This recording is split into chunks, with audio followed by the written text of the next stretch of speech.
Pessoal, vamos seguir aqui comentando a prova objetiva do Revalida de 2021.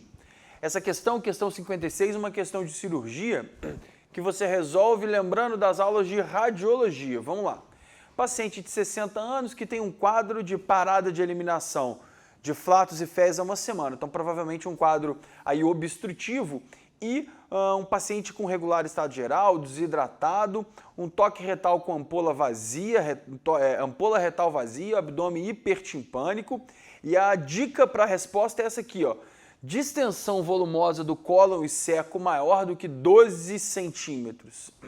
Isso demonstra hiperinsuflação? Distensão do seco? Sim. Se você lembrar daquela regrinha 369 da radiografia, 3 centímetros para duodeno e ilho, 6 centímetros para cólon e 9 centímetros para seco, você vai ver que o seco está com 12 centímetros, ele está extremamente distendido, há um risco iminente de ruptura. Então, se há um risco iminente de ruptura do seco, qual é a conduta adequada? A conduta adequada aqui, gente, é a letra C, laparotomia exploradora. É um paciente que tem um risco enorme de ruptura por uma distensão muito grande do seco, provavelmente ali da válvula ilho com válvula iliocecal competente. Beleza? Vamos para a questão 57, uma questão de medicina preventiva, uma questão que foi anulada, pessoal. Questão anulada porque todas as respostas aqui podem ser indicadas como corretas para esses pacientes carcinicultores, ou seja, cultores que fazem o cultivo de camarão. Qualquer uma dessas alternativas contém fatores de risco, contém agravos relacionados às condições de trabalho. Então, questão anulada. A resposta indicada foi a letra A, mas essa questão foi anulada, deveria ter sido anulada. Questão 58, uma questão de pediatria. Fica muito atento que essa questão, se ela fosse perguntada antes de 2016, era uma resposta, depois de 2016 era outra. A gente tem aqui um médico numa maternidade pública reanimando um bebezinho, um recém-nascido de 2,3 quilos, impregnado em mecônio. Então, líquido meconial, hipotonia e respiração irregular. Além de fazer as manobras básicas, posicionar, extensão, P-Pazerner, posicionar, prover calor, aspirar, secar, estimular e reposicionar, depois de 30 segundos o menino ainda tinha respiração irregular e frequência cardíaca abaixo de 100.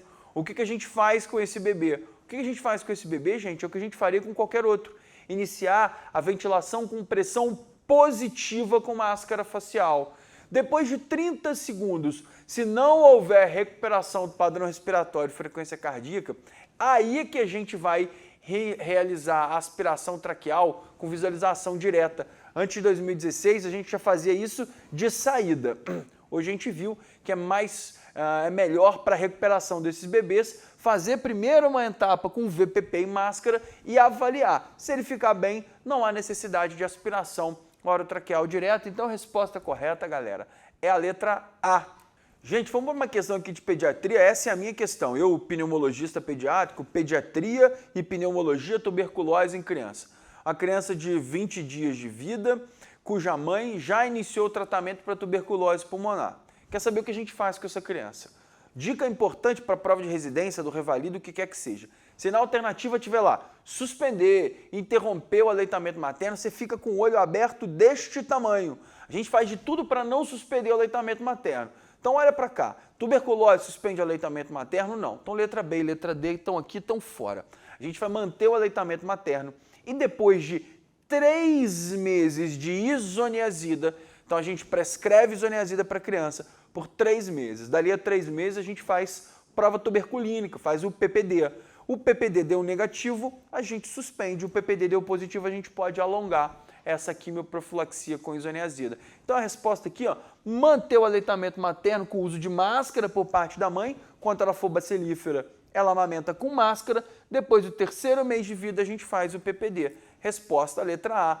Vamos para a próxima questão, questão 60, questão de medicina preventiva. Numa unidade de saúde de cidade de grande porte, em 2 semanas, 3 casos confirmados de leptospirose em trabalhadores de limpeza e desentupimento de esgoto. O que a gente vai fazer do ponto de vista da vigilância ambiental? O que a gente tem que fazer é uma medida completa da tentativa da eliminação dos vetores da leptospirose. Qual é a alternativa correta aqui, gente?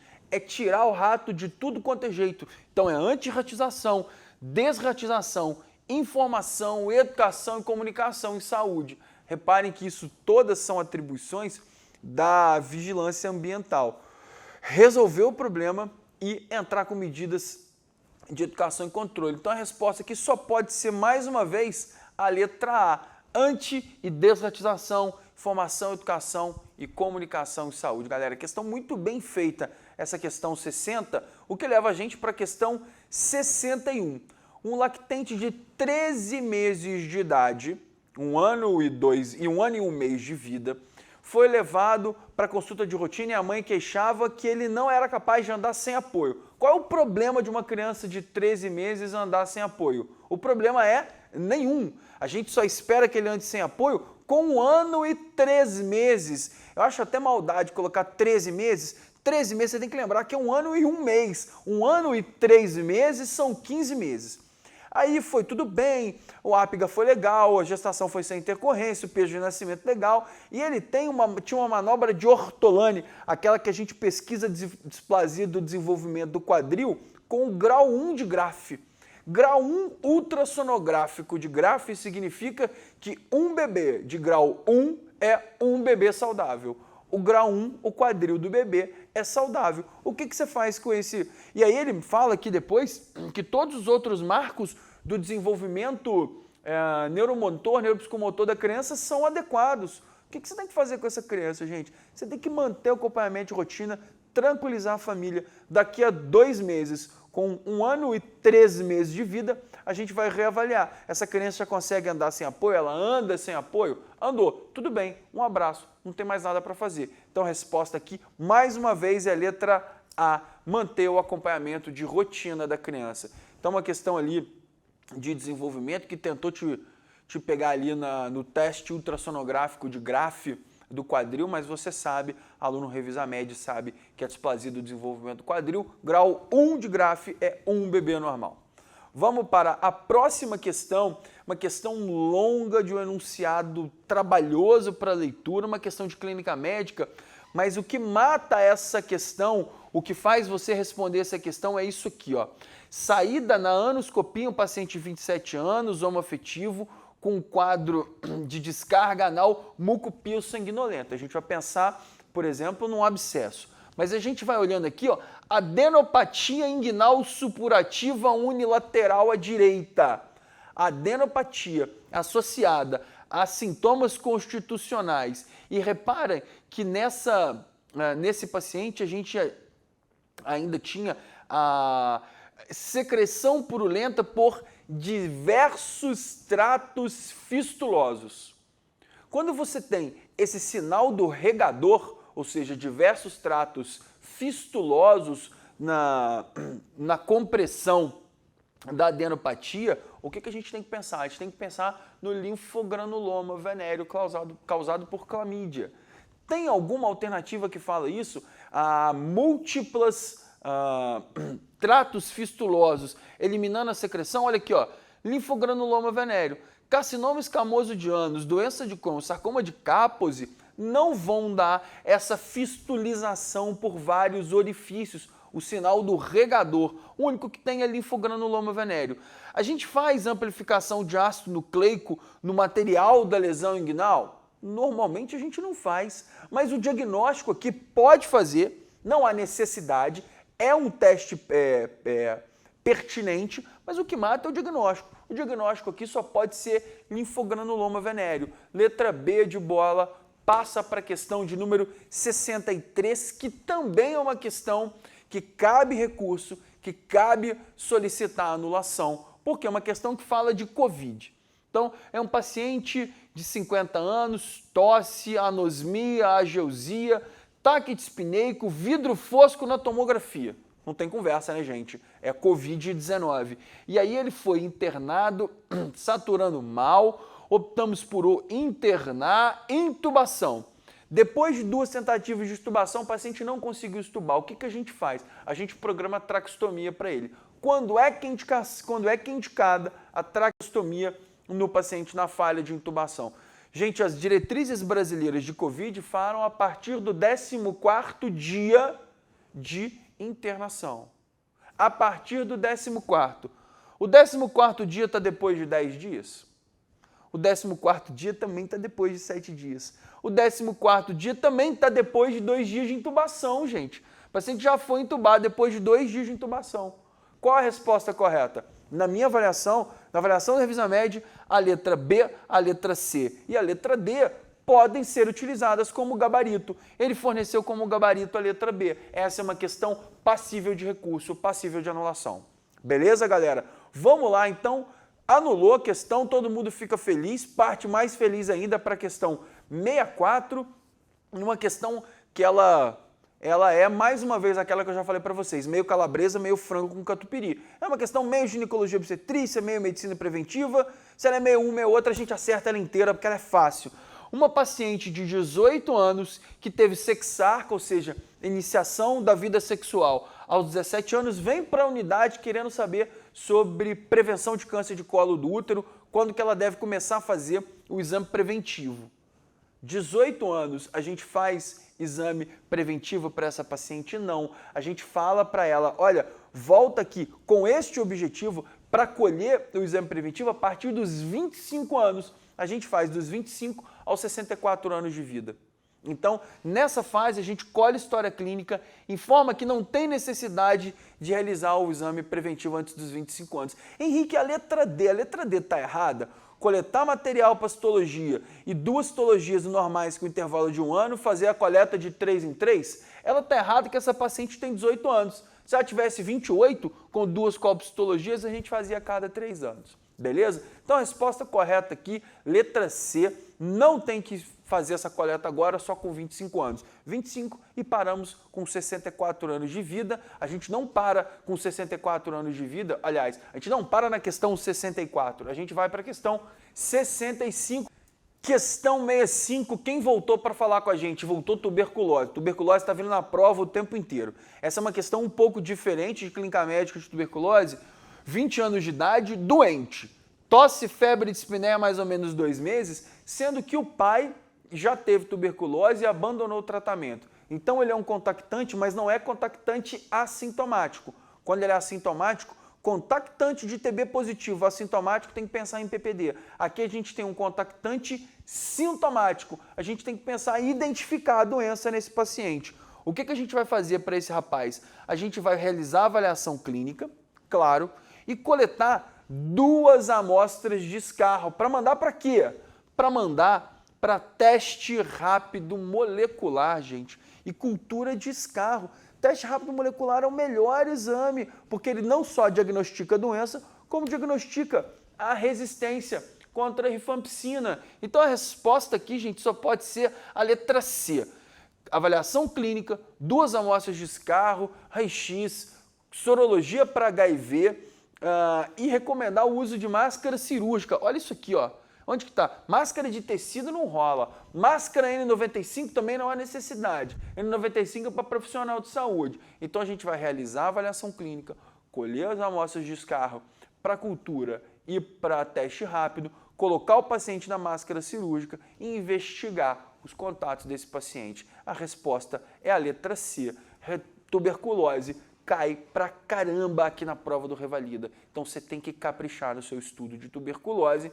Como é importante também você lembrar de câncer de mama, que é o foco, o central da nossa questão 66. Uma paciente de 53 anos de idade, está lá acompanhando hipertensão, diabetes e obesidade, viu um caroço há 1 mês, fez a mamografia e ela não tem sinais de complicação, emagrecimento, dor, descarga mamilar, não tem nada disso. Ela fez terapia de reposição hormonal, menopausada há 12 anos, não fuma, não consome álcool e tem uma lesão nodular de 2,5 centímetros avaliada nessa paciente. Então, o que a gente tem que considerar? Hipodiagnóstica, câncer de mama, neoplasia e seus fatores de risco, sua rotina de investigação.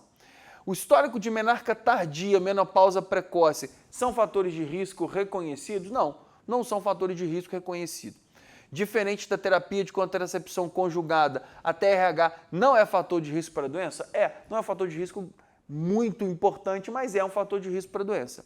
Na idade da paciente, a ressonância não aumenta especificidade em relação à mamografia? A mamografia basta na idade dessa paciente. Então, com 53 anos, basta a mamografia e não precisa fazer o que está na letra D, que é a pesquisa genética. A gente só preocupa com pesquisa genética quando são pacientes mais jovens, abaixo de 45, 40 anos. Beleza? Então, a resposta aqui, pessoal, só pode ser a letra C, questão 66, letra C. Emendamos aqui na questão 67, também uma questão de câncer de mama. Então, ele já foi na esteira para você para pegar o teu conhecimento. Segundo o INCA, quais ações intersetoriais e práticas preventivas são mais eficazes para a prevenção de câncer de mama? Qual postologia oncótica, gente, pelo amor de Deus, né? Me ajuda aí. Controle de pressão arterial e diabetes? Não são fatores de risco. Incentivo ao autoexame das mamas não é prevenção, é diagnóstico precoce. A prevenção é o que vai alterar fator de risco. O que é fator de risco? Obesidade e sedentarismo. Esses são fatores de risco para câncer de mama. Então só pode ser letra A resposta, que vai falar de manutenção do peso corporal e prática regular, supervisionada, tudo bonitinho, de atividade física. Tranquilidade? Vamos para a questão 68, que também é uma questão de pediatria, que é uma questão que você não precisa nem ter um conhecimento de pediatria. Se você lembrar basicamente de fisiologia, você responde essa questão. Recém-nascido de 15 dias é levado para consulta de puericultura. A mãe é asmática e fez corticóide oral durante toda a gestação. Uma asma de difícil controle, uma asma que não estava controlada, a mãe usou corticóide oral a gestação inteira. Qual das doenças pesquisadas no teste do pezinho, no teste de triagem metabólica neonatal, pode estar alterado nessa condição? O único que tem relação com corticoide, gente. Nem deficiência de biotinidase, nem anemia falciforme, nem fibrose cística tem relação com o metabolismo dos corticosteroides, com a passagem transplacentária do corticosteroide. Onde que o corticosteroide, qual o eixo que o corticosteroide está relacionado, gente? Com o eixo adrenal. Então só pode ser hiperplasia adrenal congênita, uma questão de pediatria fácil que você não podia ter errado. Você vai lá, dá uma revisada, tem tudo sobre hiperplasia adrenal congênita aqui no Revisamed. Vai lá para você ver. E vai ver comigo aqui também a questão número 68, que também é uma questão de pediatria. Essa é uma questão de pediatria clássica, que é um pouquinho, ela não é meio calabresa, meio franco-catupiry. Ela é 80% pediatria, 20% cirurgia, mas ela mistura os dois ali. Porque é uma questão de patologia de doença cirúrgica na infância, uma questão de 5 semanas de vida, vômito em jato sem bile. Vômito não bilioso. Logo, se há vômito não bilioso, a eventual causa desse vômito está acima da ampola do adenal, está acima da chegada da bile. Então vamos lá. Após as mamadas, ela não está entendendo porque o menino não está engordando, a gente está entendendo, porque ele está vomitando, ele não está absorvendo nenhuma caloria. Ele apresentou sinal da prega, mucosa oral seca, perfusão capilar lentificada, a criança está francamente desidratada. Vômito não bilioso, desidratado. Eu ainda achei 5 semanas é um período longo, deveria ter lá para 2, 3 semanas de vida. E aí, o que mata o diagnóstico? O que mata o diagnóstico é uma massa semelhante a uma azeitona, 2 a 3 centímetros, no fundo do lado direito do epigástrio. O que é isso, gente? Azeitona, da azeite de oliva, o sinal da oliva, pilórica, estenose hipertrófica do piloro. Questão fácil que você não pode errar. O que a gente faz com o paciente, nesse caso, desidratado, com estenose hipertrófica do piloro? Hidratação e ultrassom, hidratar o paciente no domicílio, antiemético, prescrever forma. Gente, por favor, essa estenose hipertrófica do piloro, vamos passar o ultrassom no piloro do paciente, ver que vai ter uma hipertrofia muscularizada do piloro e programar a cirurgia de correção. A resposta só pode ser a letra A. Tá dando muita letra A nessas nossas últimas questões. Não fica com esse preconceito, não. Se você tem certeza da sua resposta, marca a sua resposta. O cara que está fazendo a prova, ele não está preocupado se ele botou letra A 5, 6 ou 10 vezes. Ele quer saber se você sabe responder. Preocupa com isso não. Marca a letra A, vai ser feliz e passar para a questão de número 70, que é uma questão de ginecologia obstetrícia, mas que se você tiver um conhecimentozinho pequenininho de pediatria também você mata. Pronto-socorro, 34 anos de idade, com sangramento vaginal abundante, dor intensa. Gestante aqui, ó, 34 semanas, com sangramento e dor intensa, você tem que pensar em coisa ruim. O que é o coisa ruim aqui, gente? Coisa ruim vai dar hipertonia uterina. Ela está descorada, 150 por 90 de PA, dinâmica uterina de difícil avaliação, dor intensa e tônus aumentado. BCF de 120 sem variabilidade. Ótimo. Aproveita que esse menino ainda está com BCF de 120 e tira esse menino logo, porque não tem iminência de parto. Ele não está ali coroando, ele não está com 10 centímetros, a mãe não está com 10 centímetros de dilatação. O que você tem que fazer? Cesariana agora. 34 semanas, dor, hipertonia e sangramento é descolamento prematuro da placenta. Se você não tirar esse menino, ele vai entrar em anóxia e o risco desse menino fazer um sofrimento fetal grave e morrer é muito grande. Então a resposta só pode ser, mais uma vez, olha a letra A de novo, diagnóstico mais provável é DPP, descolamento prematuro da placenta, e tem que fazer cesariana porque o parto não é iminente, não tem nenhum sinal dizendo ali para o paciente, para a gente, que o paciente, que o bebê está para nascer. Então a resposta é letra A. A cesariana está muito bem indicada. Faça e salve logo 2 vidas e parte para a questão de número 71, que também é uma questão de ginecologia e obstetrícia, uma questão sobre contracepção. Mulher de 30 anos vai preocupada que não quer engravidar e ela está com sangramento irregular, aqueles spots sangrativos nos últimos 6 meses. Ela está usando etinilestradiol e gestodeno, 15 microgramas de etinilestradiol e 60 microgramas de gestodeno. Gente, por que ela está usando método contraceptivo hormonal e está tendo sangramento? Insuficiência estrogênica.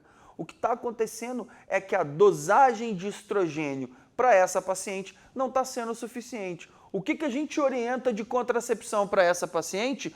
Trocar por compostos com doses mais elevadas de estrogênio.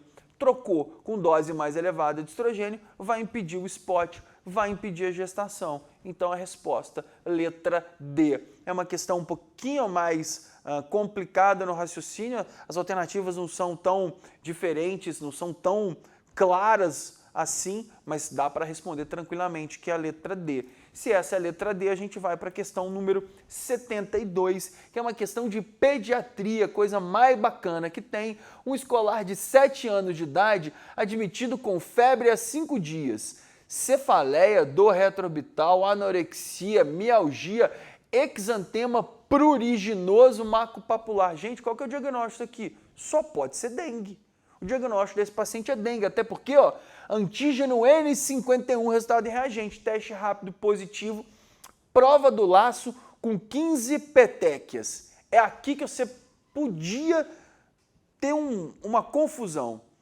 Prova do laço positivo em adulto, 20 petequias. Prova do laço positivo em pediatria, 10 petequias. Se a gente tem 15, a gente tem prova do laço positiva. Se a prova do laço é positiva, não há evidência de gravidade clínica no paciente, ele é qual grupo? Ele é grupo B. Então ele não tem sangramento ativo, ele não está francamente desidratado, ele está com cefaleia, prostração e anorexia. Com esse quadro, o que a gente vai fazer? A gente vai classificar esse paciente como grupo B e vai solicitar para ele um hemograma, ver como é que está a plaqueta dele e observar até o resultado do exame. Não precisa fazer nada. Esse paciente não precisa manter em leito de internação por pelo menos 48 horas. você não sabe qual é o grau de plaquetopenia, você não sabe como é que está o hemograma dele ainda. Então você vai classificar no grupo B, porque a prova do laço positiva em criança tolera no máximo 10 petequias. Então a resposta só pode ser a letra C. Grupo B, solicitar o hemograma e manter observação até o resultado do exame. Isso faz com que a gente reflita e passe para a questão de número 73, que é uma questão de medicina preventiva relacionada à Covid-19, ao protocolo Fast Tracking para síndrome gripal. O que é esse Fast Tracking? É uma maneira rápida da gente avaliar o paciente e indicar se ele pode ir para casa ou se ele tem a necessidade de ir para um hospital, para uma unidade de referência. E isso está na letra A. Classificar a gravidade, verificar a condição clínica e risco que indica a referência para o paciente a um centro especializado. UBS ou UPAs, que são referências de sintomático respiratório, não, UPA não é referência de sintomático respiratório e não é para indicar UTI, é para indicar referência a centro especializado. Ele substitui Manchester? Não, para por aí. Ele é específico para síndrome gripal. Falou Fast Track para síndrome gripal. E é um fluxograma exclusivo de médicos e enfermeiros? Não. Qualquer pessoa que puder e tiver capacitação para fazer isso, pode fazê-lo. Então a resposta é a letra A. E é uma verificação de gravidade rápida para encaminhamento para centro de referência, centro especializado. Beleza? Questão 74, meu povo, é mais uma questão ali de HIV. Uma questão de HIV de um paciente há 5 anos, boa aderência ao tratamento, carga viral indetectável, tudo tranquilo, mas ele teve o quê? Tuberculose. Olha a tuberculose. Essa prova a gente vira e mexe, passa 3, 4 questões e fala HIV ou tuberculose. É um tema que tem sido cada vez mais frequente no Revalida. Então, verificou que o paciente trouxe um BAR positivo para você.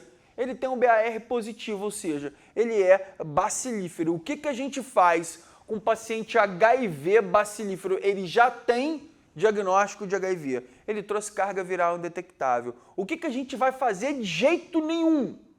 Suspender a antirretroviral terapia desse paciente. Não pode suspender o tratamento contra o HIV. O que você vai fazer é não esperar a cultura para confirmar, porque ele já tem o BAR positivo, iniciar o tratamento para tuberculose. Ele não vai suspender a letra A, não vai suspender a letra C, não vai suspender a letra D. Resolveu o teu problema. A resposta só pode ser a letra B. Manter o tratamento contra o HIV e iniciar o tratamento para tuberculose antes mesmo do resultado da cultura, porque a cultura demora. Então a resposta só pode ser letra B, de bora para a questão número 75, uma questão de clínica médica, uma questão de DPOC. Um homem de 67 anos veio com um quadro típico de DPOC. Ele ainda te deu uma carga tabágica altíssima de 82 maços ano. Na espirometria veio lá VF1, CVF, a relação VF1-CVF para a gente avaliar a obstrução, FEF25-75 para avaliar ali doença de pequena via aérea e veio a prova bronquiolotadora. Para confirmar a hipótese diagnóstica de DPOC, o que tem que vir na Espiro? Tem que vir uma relação VF1-CVF abaixo de 0,7 depois da prova broncodilatadora. Essa é a definição do GOLD, do consenso de DPOC que o mundo inteiro usa.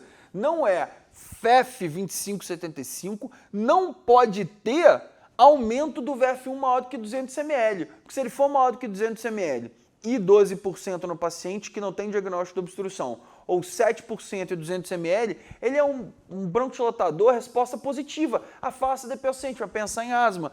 VF1 inferior a 80% do previsto, antes ou após o bronquiolotador, isso a gente vai usar para gradar, para classificar. Se ele é DPOcítico, a gente vai ver se ele é GOLD 1, 2, 3 e 4 pelo VF1. Mas para ele ser DPOcítico, ele tem que ter o quê?